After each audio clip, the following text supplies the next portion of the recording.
All right, it's going to be a trade recap of how I made $213.50 day trading in NASDAQ futures. Now, this was all technically today, but like today's trading day. However, one of the trades was from last night in Asia session, so we're going to go over that one as well. I ended up taking a good dub in Asia session, and then a loss, or then a break even, then I lost this morning in New York session, which were not good trades. I'm going to go over why those are not good trades and why I made mistakes. However, let's go over this one in Asia session right here. And as you can see, guys, all my executions are on. I'll show you guys real quick. There's my execution marks on there. And then go over to the 30-second. You can see my execution marks. Buy, sell, that's break even. Then here, buy, and you got stopped out there. So let's go over these trades. Coming over to Asia session. Now, Asia session has been cooking lately. I'm not going to lie. I only like to trade it like off 8 p.m. open though. So like here's 8 p.m. open right here. This candle right here is 8 p.m. open. And I really only look for like Judas swings off Asia 8 p.m. open, to be honest.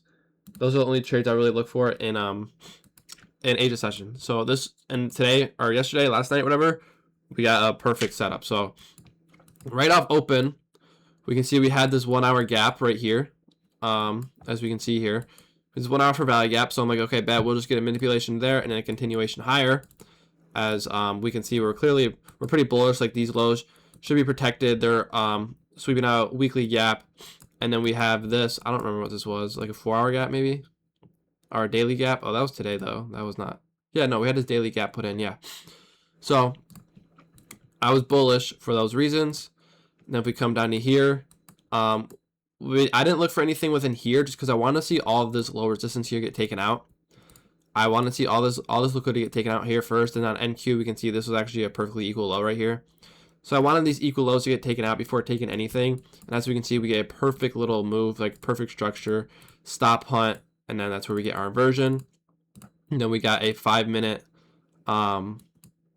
unfilled gap here. Let's go into replay mode real quick. So we have a 5-minute unfilled gap here with a devil's mark candle.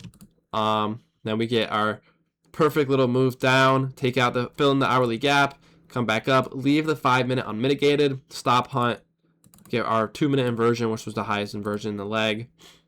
And then yeah, I just held this up for a 1-to-1 instant TP, instant delivery, beautiful delivery in Asia session. So that was my Asia session trade. I ended up making 1R there.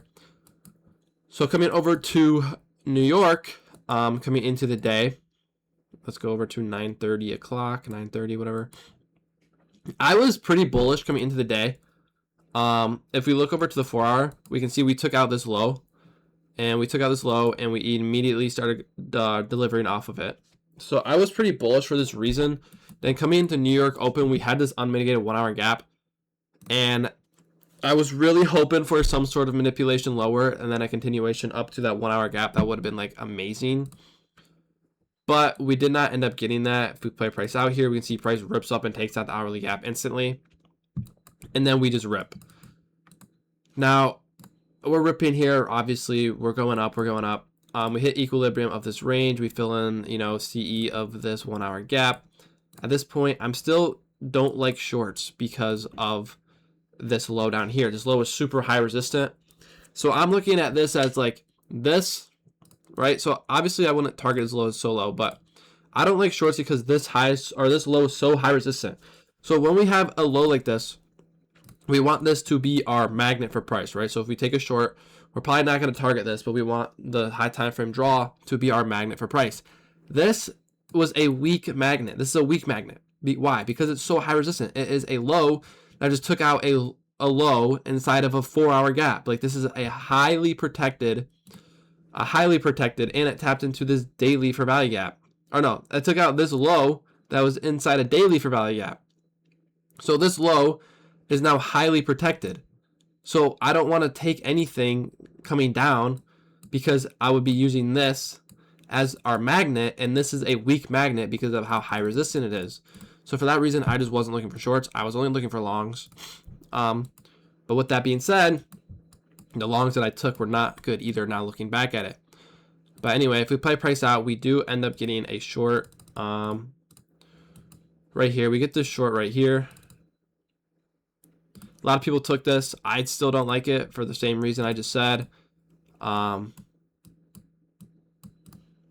A lot of people took this right here. We had an unmitigated 5-minute below. This was an unmitigated 5-minute gap. Again, I still don't like this. I don't care that it played out. Like, this is just not a good trade in my opinion. And I'll stand on that. But again, a lot of people took this. You could target these lows down here. Obviously, this ended up playing out. Why did I not like this? I just wasn't bearish for the reason I just said. Like, this magnet is a weak magnet. And, you know, we have LR built at our stop loss. ES.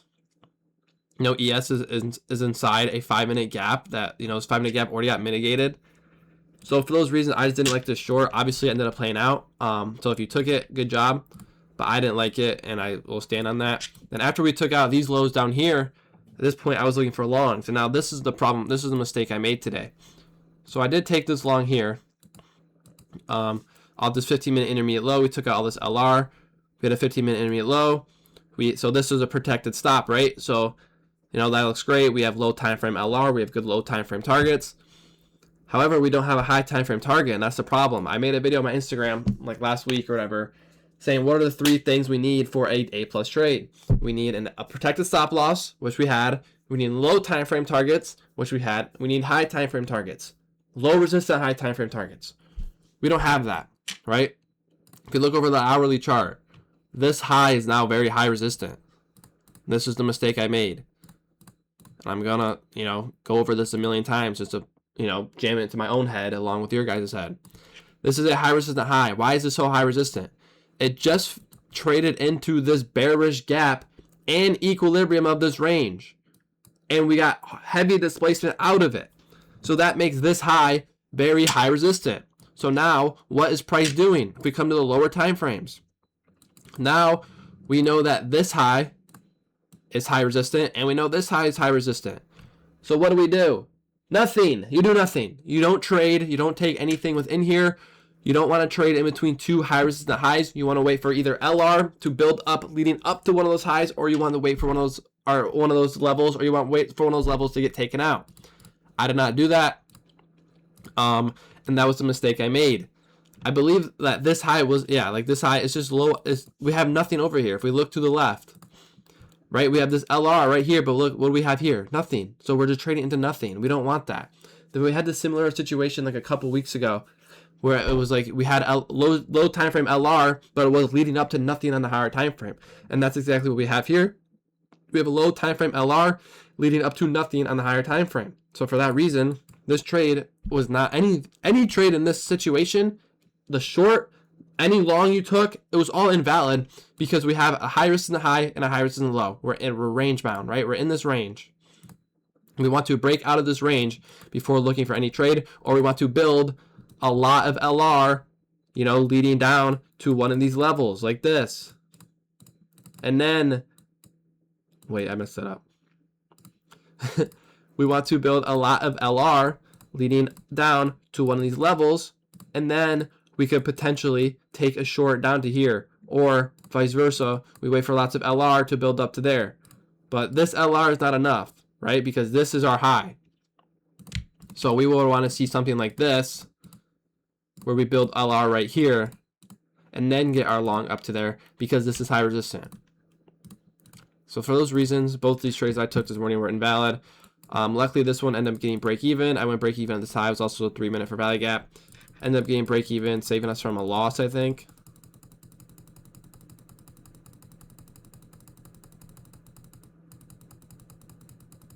Yeah, barely. Holy, it took a while. But yeah, ended up saving from the loss. But after that, I took this trade here, which just ended up being a straight loss.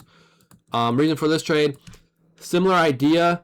5-minute, we had an SMT here, 30-second IFEG. Even worse though, why? Because this is now high resistant high. Why is it a high resistant high? It's a high that just traded into a 3-minute for value gap. This was my break-even point.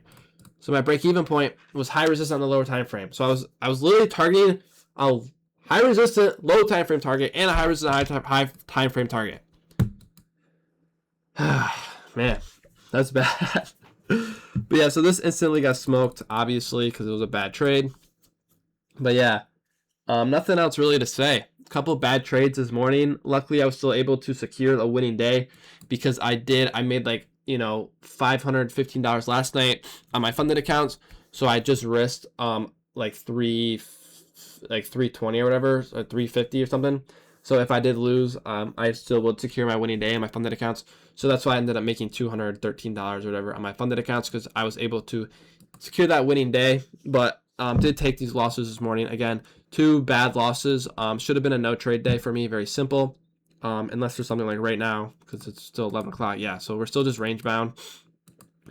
Really bad price action here. So yeah, a couple bad trades for me. I did stream this in the live in the Discord.